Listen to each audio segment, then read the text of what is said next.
Today, we're going to talk about a small, but honestly, a super powerful part of your body, the thyroid gland. You could call it an unsung hero, the master regulator that has a huge say in how you feel every single day. So let me ask you this. Have you ever felt just bone tired for no good reason? Or maybe a little anxious and irritable? And what about your weight? Ever seen it go up or down when, your diet and exercise haven't really changed? Well, those feelings aren't just in your head. They can be really important signals from your body. And a lot of the time, they point right to the gland we're diving into today. All right, let's get properly introduced to the main character of our story, the thyroid gland itself, the body's one and only master regulator. And here it is. It's this small, kind of butterfly-shaped gland that sits right at the front of your neck, just below your Adam's apple. Don't let its size fool you, though. Its influence is absolutely enormous. So what's its job?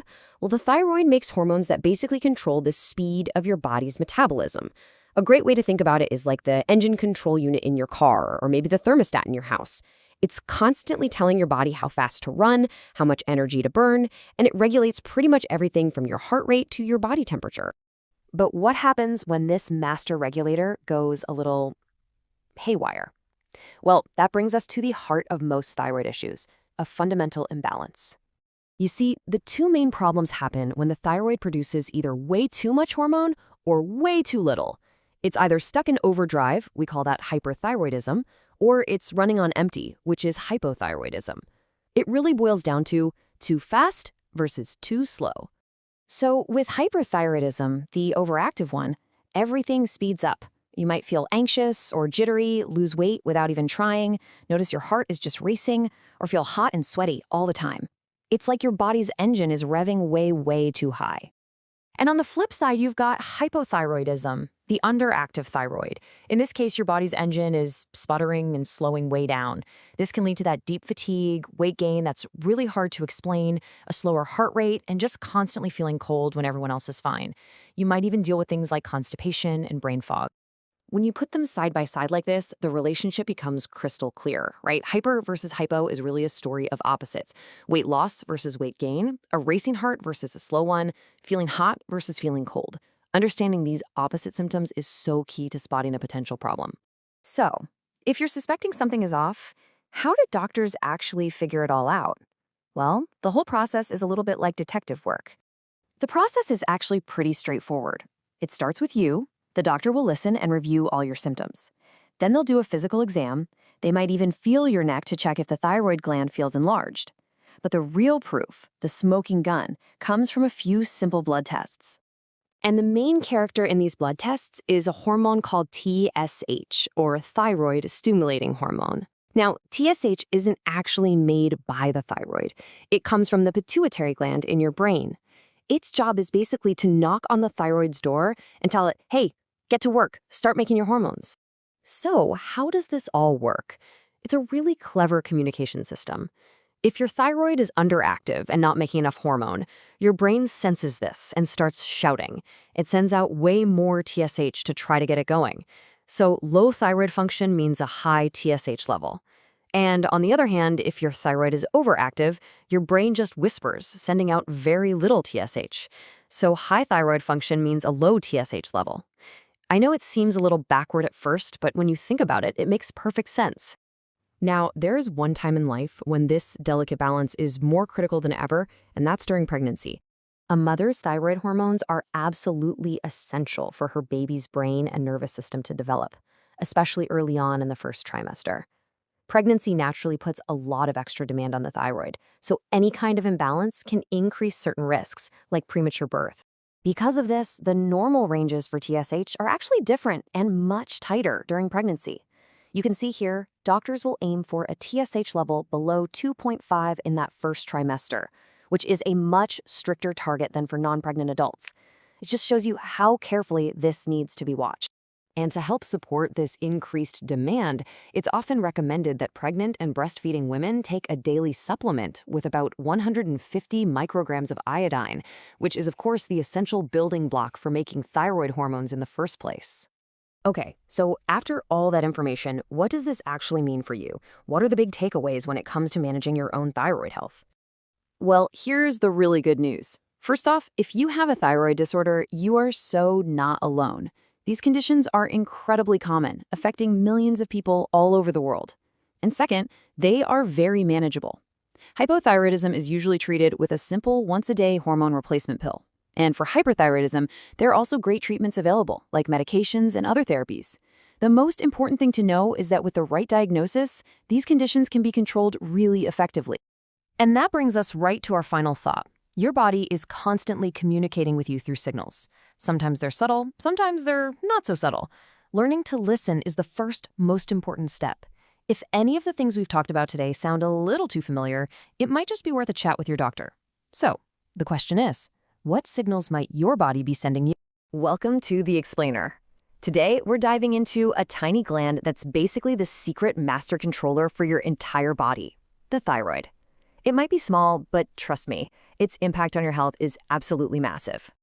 So if you look right here at the front of your neck, that's where it lives. This small butterfly-shaped gland is the command center for your body's metabolism. Seriously, from your brain all the way down to your toes, it's sending out signals that affect pretty much every cell. So yeah, making sure it's working right is kind of critical for your well-being. All right, here's what we're going to cover in this explainer. We'll look at what the thyroid actually does, what happens when things go wrong, how to spot the signs, and then how it's diagnosed and managed. We'll also take a special look at its role during pregnancy. Okay, let's start with the basics. What exactly is the job of this so-called master regulator? Well, the thyroid's main job is to produce two key hormones. You might hear them called T3 and T4.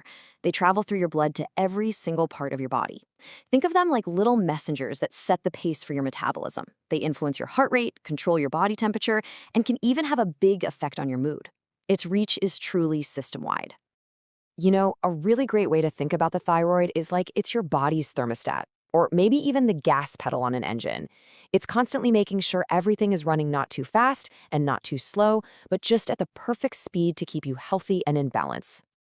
So what happens when that thermostat breaks or the engine throttle gets stuck? Let's talk about what happens when the system is set either way too low or way too high. And this brings us to the two main types of thyroid problems. First, you've got hypothyroidism. That's when the gland is underactive, meaning your body's engine is just idling, way too slow. On the flip side, you have hyperthyroidism. That's when the gland is overactive and your engine is just constantly redlining. So just how common are these conditions? Well, if you look at the US population over the age of 12, hypothyroidism affects about 4.6% of people.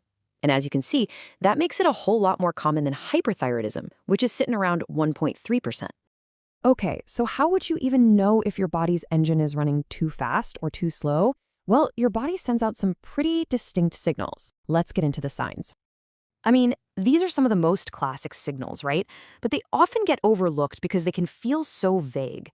It's so easy to just blame them on stress or a busy life. The real key is noticing a pattern of these changes that are persistent and just unexplained. And this table right here really shows you the whole opposite nature of these conditions. With hypothyroidism, just think slow. You get fatigue, weight gain, a slower heart rate, and you feel cold all the time. But with hyperthyroidism, think fast. That's where you get the anxiety, weight loss, a racing heart, and you're always feeling hot. Now that we've seen the symptoms, let's get into how doctors actually figure this out. It's a pretty clear, logical process they use to investigate and diagnose a thyroid condition. So the whole diagnostic journey usually follows these three main steps. It all starts with one super important blood test, then it moves to confirming things with other hormone levels, and then, if needed, you can go even deeper to find the root cause. So that first clue is a test for something called TSH. Okay, now this is where it gets a little interesting, kind of counterintuitive. TSH is the signal the brain sends to the thyroid, telling it to get to work. So if your thyroid is underactive and lazy, your brain has to shout at it by releasing a ton of TSH. So a high TSH number actually means your thyroid is underperforming. And if the thyroid is overactive, the brain just whispers, which leads to a low TSH level. Wild, right? So once the hormone levels point to a problem, the next big question is why? And most of the time, the causes are actually autoimmune. This means the body's immune system is basically attacking itself. For hypothyroidism, it's often a condition called Hashimoto's. For hyperthyroidism, it's usually Graves' disease, where a different kind of antibody puts the thyroid into total overdrive. Okay, so once a diagnosis is made, the goal is pretty straightforward. You gotta restore the body's delicate hormonal balance. Let's see how these conditions are managed. The treatment strategies are, you guessed it, logical opposites. For an underactive or slow thyroid, the solution is replacement. You give the body the hormone it's missing with a synthetic version. For an overactive or fast thyroid, the goal is reduction. Use things like medications or other therapies to slow that hormone production down. But it's really not as simple as just starting a pill and calling it a day. Management is a constant balancing act. As the experts say, fine-tuning treatments for individual patients remains a complex task. Doctors have to carefully monitor your hormone levels to find that perfect dose, because giving too much or too little can cause its own set of problems. Now, if this hormonal balance is crucial for our everyday health, it becomes even more critical during pregnancy, where it impacts both the mother and the developing baby. You see, during that first trimester, the fetus is 100% dependent on the mother's supply of thyroid hormone for crucial brain and nervous system development. This makes keeping a healthy thyroid level right from the very start of pregnancy absolutely essential. So what does that mean in the real world? Well, for women who already have hypothyroidism, their medication dose often needs to be increased by 20 to 40%. And this adjustment is vital, like as soon as pregnancy is confirmed, to meet the new demands of the body and, of course, to support that developing baby. So to quickly sum up the key points for pregnancy, first, medication needs to be bumped up right away with really frequent monitoring.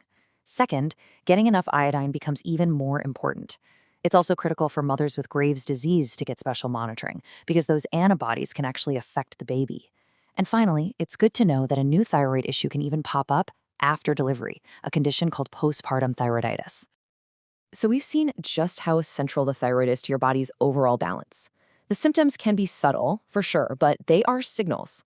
Understanding them is the first step, and it empowers you to talk with your doctor and take control of your health. So the real question is, are you listening to what your body is telling you?